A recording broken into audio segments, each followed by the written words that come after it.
এত লাঞ্ছনা গঞ্জনা অপমান সব কিছুর হাত থেকে মুক্তি পাওয়ার জন্য এবং নিজের পরিবারকে মুক্তি দেওয়ার জন্য কুসুম একটাই পথ বেছে নিল, সেটা হলো আত্মহত্যার পথ। গোটা পাড়া থেকে শুরু করে মিডিয়া কর্মীদের কাছে কুসুমের এই ঘটনা নিয়ে সবার মুখে মুখে বলতে শুরু করে এবং কুসুমের বাবাকে এসে সবাই একের পর এক বলতে থাকে, হ্যাঁ গো শঙ্করদা, এখনো পর্যন্ত তুমি এই ধরনের মেয়েকে কেন বাড়িতে রেখেছো? তোমার কি লজ্জা করছে না?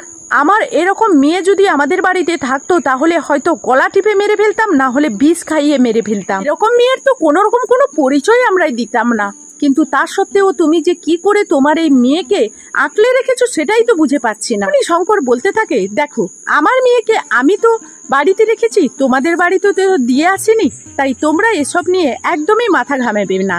তখনই অন্যদিকে দীপালি এসে কুসুমকে সান্ত্বনা দিয়ে বলতে থাকে, কুসুম তুই এইসব কথা একদমই মাথায় নিবি না, তো যা ইচ্ছে তাই বলবে, লোকের মুখ আছে, লোক বলছে, বলতে দাও। আর আমাদের মেয়ে কি তা বলে ওদের কথা শুনে আমাদের কাছে খারাপ হয়ে যাবে? তাই আমি একটা কথা বলছি, কুসুম যা কিছু তোমার সঙ্গে হয়েছে তুমি সেই সব কিছু কথা ভুলে যাও।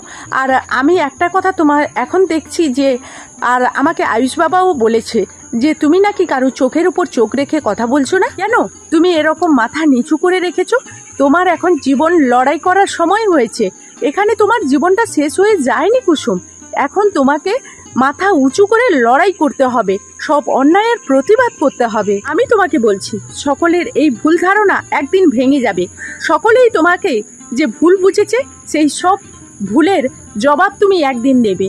ইন্দ্রাণী গাঙ্গুলিরও কথাগুলো শুনে কুসুম একটাই কথা শেষে বলে যে, হ্যাঁ দেবীমা, আপনি যখন আমাকে এতটা সাহস জুগিয়েছেন, এবার আমি নিশ্চয়ই ঘুরে দাঁড়াবো। তারপর সেখান থেকে যখন ইন্দ্রাণী গাঙ্গুলি চলে যায়, তখনই কুসুম বলতে থাকে যে আমার কারণে দেবীমা থেকে শুরু করে এই বাড়ির সবাই এবং আমার বাবাও পর্যন্ত মাথা নিচু করে থাকবে, এটা আমাকে কিছুতেই হতে দেওয়া যাবে না। ওদের চিরকালের জন্য এই সব কিছু থেকে মুক্তি দেওয়ার জন্য আমার কাছে একটাই উপায় আছে, যে আমাকে এই পৃথিবী থেকে মুক্তি নিতে হবে। আমি যদি এই পৃথিবী ছেড়ে চলে যাই তাহলে হয়তো এরকম অপমান লাঞ্ছনা গঞ্জনা কাউকেই সহ্য করতে হবে না।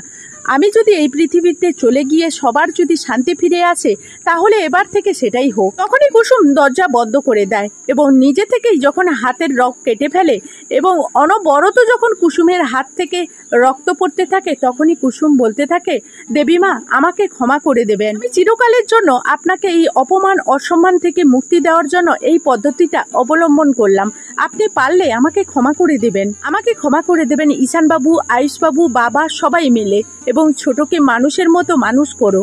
সেখানে ঈশান চলে আসে আর ঈশান এসে বলতে থাকে যে, জাদুকর তুমি দরজা খুলছো না কেন? দরজা এইভাবে লক করে রেখেছে কেন? তুমি কি আমার উপরে রাগ করেছো? আমি কাল থেকে তোমার সঙ্গে দেখা করতে আসিনি বলে? তুমি দরজা খোলো জাদুকর। এইসব কথা বলার পর যখন ভেতর থেকে কোনো রকম কোনো সাড়া না পায়, তখনই ছোট বলতে থাকে, দেখো না বন্ধু, আর কখন থেকেই ওকে এরকম করে দরজা ধাক্কাচ্ছি, কিছুতেই ভেতর থেকে সাড়া পাচ্ছি না। তো বন্ধুরা, এই ছিল কুসুম ধারাবাহিকের নতুন আপডেট। আবারও নেক্সট আপডেট নিয়ে তোমাদের সামনে তাড়াতাড়ি হাজির হয়ে যাবো। ততক্ষণ সবাই ভালো থাকবে, সুস্থ থাকবে। এখনকার মধ্যে টাটা।